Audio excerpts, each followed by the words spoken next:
गुस्सा आना साधारण बात है, लेकिन बुरा तब लगता है जब इसकी आने की वजह अच्छी नहीं होती।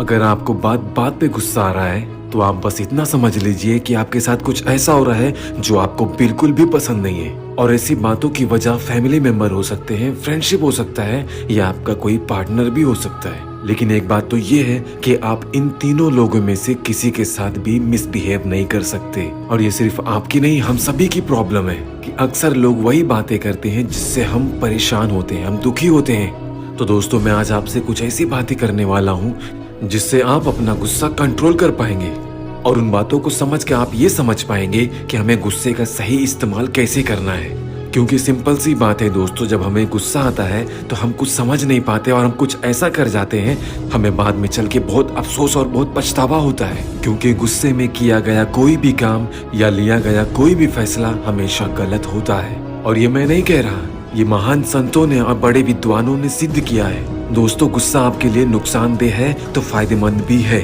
बस शर्त इतनी सी है कि आपको उसका सही इस्तेमाल करना आना चाहिए। अब दोस्तों, मैं आपको 3 रीजन बताऊंगा जो आपको बहुत गुस्सा दिलाते हैं, और गुस्से का सही इस्तेमाल कैसे करना है ये मैं वीडियो के एंड में बताऊंगा। इस वीडियो में आखिर तक मेरे साथ बने रहें।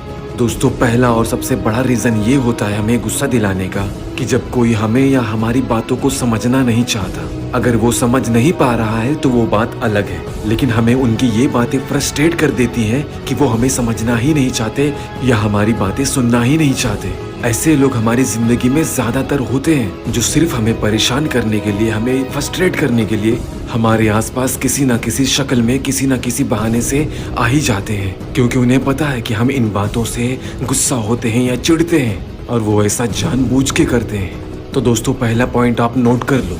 और दूसरा रीजन ये है कि हम जिस काम में माहिर हैं, जिस काम को हम रोज करते हैं, हमारे उन काम में गलतियां निकालना। ये बात मैं आपको एक एग्जाम्पल से समझाता हूँ। दोस्तों, मान लीजिए कि आप एक टीचर हैं और आप कुछ स्टूडेंट्स को पढ़ाते हैं। उन्हीं स्टूडेंट्स में से किसी के पेरेंट्स आके आपसे ये कहें कि आप बच्चों को पढ़ा नहीं पाते हैं, तो आपको कितना बुरा लगेगा। जबकि उनका ध्यान कभी इस बात में नहीं जाएगा कि हमारा बच्चा ही नहीं पढ़ता या हमारा बच्चा नालायक भी हो सकता है। अगर उनका बच्चा नहीं पढ़ रहा है तो गलती इसमें टीचर की है। तो दोस्तों, अब आप बताइए कि आप ऐसे लोगों को कैसे हैंडल करेंगे। आप ऐसे लोगों को जितने भी एक्सप्लेनेशन दें, जितने भी उनके बच्चों की गलतियां गिनाएं, लेकिन वो नहीं मानने वाले हैं, क्योंकि उनकी सोच और समझ में और उनकी नजर में गलती आपकी है, उनके बच्चे की नहीं। दोस्तों, आप ऐसे लोगों का इलाज नहीं कर सकते, और बस इसी वजह से आप अपने आप से फ्रस्ट्रेट होने लगते हैं, अपने आप से इरिटेट होने लगते हैं। आप जिस काम में इतने माहिर हैं, आप उसको छोड़ने का सोचते हैं। दोस्तों, अगर आप ऐसा सोचते हैं तो इंतजार कीजिए,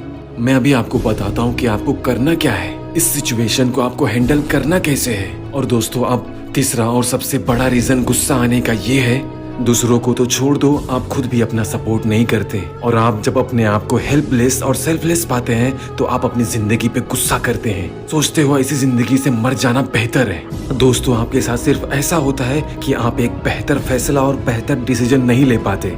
दोस्तों, सबसे बड़ी बात तो ये है कि अगर कोई आपको समझ नहीं रहा, आपको सपोर्ट नहीं कर रहा है, आपकी वैल्यू नहीं समझता, आपको सम्मान और इज्जत नहीं दे रहा है, तो ऐसे सिचुएशन में आप अपने आप को ही क्यों कोसते हैं? आप अपने आप को ही क्यों भला बुरा कहते हैं?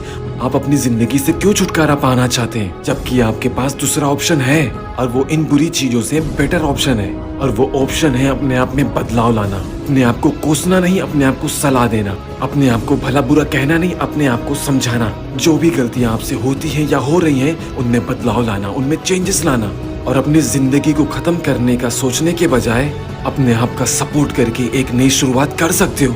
दोस्तों, ये वो मंत्र है जो हर इंसान जब गुस्से में होता है ना, तो उसके दिमाग में ये बिल्कुल भी नहीं आता, क्योंकि उसके दिमाग में सिर्फ गुस्सा और आक्रोश भरा होता है, और सिर्फ इसी वजह से वो गलत ट्रैक पे चला जाता है।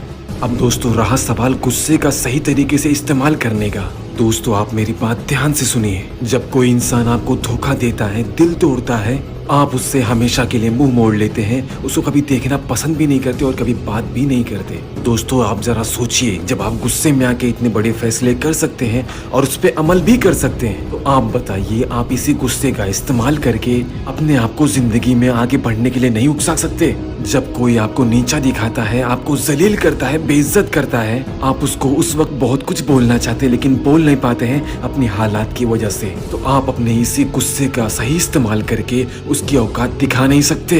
दोस्तों, गुस्से का सही इस्तेमाल करना है तो आप मेरी बात ये समझिए। अगर आपको गुस्से का सही इस्तेमाल करना है तो गुस्सा अपने आप हमेशा जिंदा रखिए और उससे बराबर लड़ते रहिए। आपको जो बातें पसंद है उस बात को लेकर उससे लड़ते रहिए कि आपको वो बातें कभी याद ना कराए। तो देखना दोस्तों, आपका गुस्सा आपको उन्हीं चीजों के लिए मजबूर कर देगा और आपको हमेशा याद दिलाते ही रहेगा।